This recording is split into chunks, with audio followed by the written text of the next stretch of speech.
You can make a difference with your smile or gentle gesture, with a kind word or good nature. With your love or your diligence, make a difference with your patience. Speak words that will only encourage. Treat with respect people of all age. Win people with your kind attitude. Make a difference with your fortitude.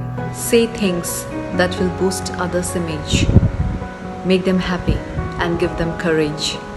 Hold your words that can only destroy. Make a difference with words you employ. Let your deeds show that you really care, and your love be genuine and be it rare. Avoid actions which no good will bear. Make a difference with love you will share. Wherever you are, make a difference. You gain nothing with your indifference. Change the world into a better place. Make a difference with your honest face. Hi friends, once again let me extend to you a very very warm welcome to this video program. We can make a difference. I want all of us to sing every morning, we can make a difference. And as I have said so many times, when you make a little difference in the life of someone, when you do something good to someone, you feel great. You feel a great sense of fulfillment. And that's what we have to learn. Unfortunately, many of us have become so selfish, so self-centered that we have no time for others. It's only when we find time for others, it's only when we reach out to people that we make our life beautiful and precious. I have a little story. An American missionary went to China and he organized a month-long Bible camp. So many Chinese attended this program. At the end of the program, the missionary asked them which part of the gospel particularly touched their life, touched their heart. And of course, the missionary had a sort of anticipated the answer that they would say the most touching moment of the life of Jesus was the crucifixion or the journey of Jesus carrying the cross. But to his shock, almost everyone said the most touching scene that they would remember for the rest of their life was Jesus washing the feet of the apostles. And so I want to invite all of us to look at that.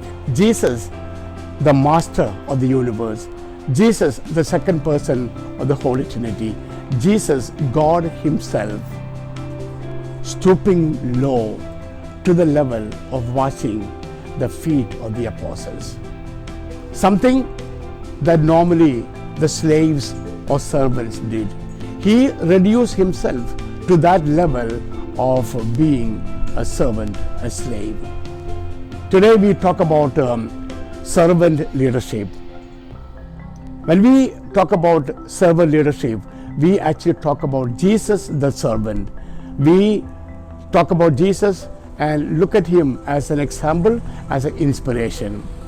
And so unfortunately, my dear brothers and sisters, this has become only a wishful thinking. We love Jesus as a servant leader, but when it comes to our life, when it comes to translating what Jesus did into our life and living by that example, we find ourselves wanting. We are far from Jesus. Look at the world today. Look at the leadership today. Is there anyone you find who practices the example of Jesus or who imitate Jesus as an example? None. We become so selfish. Leadership, when we become leaders, doesn't matter in what level, political leadership, church leadership, we lost the sense of being a servant leader. And that's the reason there's so much of chaos in the world, there's so much of challenges in the world. And so, my dear brothers and sisters, I wrote a poem titled The Servant Leader. I want all of us, all of you, to look at the words of this poem, a servant leader, and how each and every one of us can become a servant leader.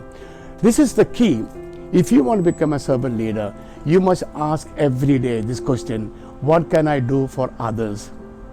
not what others can do for me. What can I do for others?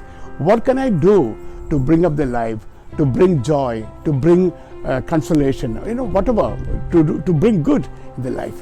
And so I present this poem, The Leader, the Servant Leader. I would like you to look at the words, pick up the words that strike you, that talk to you, and let all of us make a resolution that from today I will, in whatever capacity that I am as a leader, I will learn to serve and not to be served.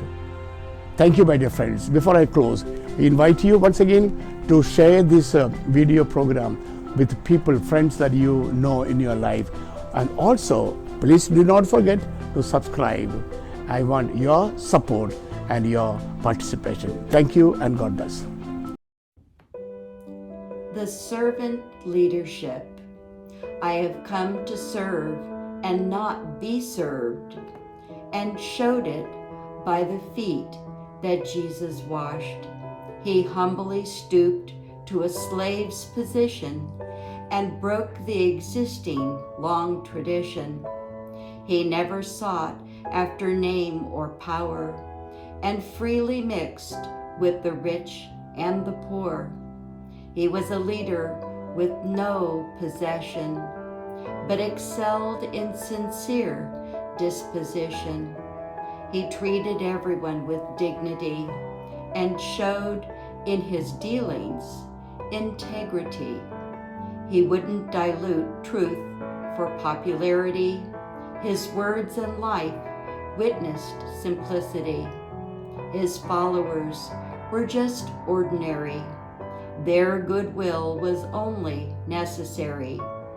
He molded the weak to be his leaders. They became the new religious breeders. As true leader, he led by example. In Jesus, we had the greatest sample. A leader, he showed, is one willing to serve. In dealings, humility one should preserve. Jesus looked at people with compassion. Leadership for him wasn't a profession. A leader thinks of others, welfare first. A good leader chooses to be the least.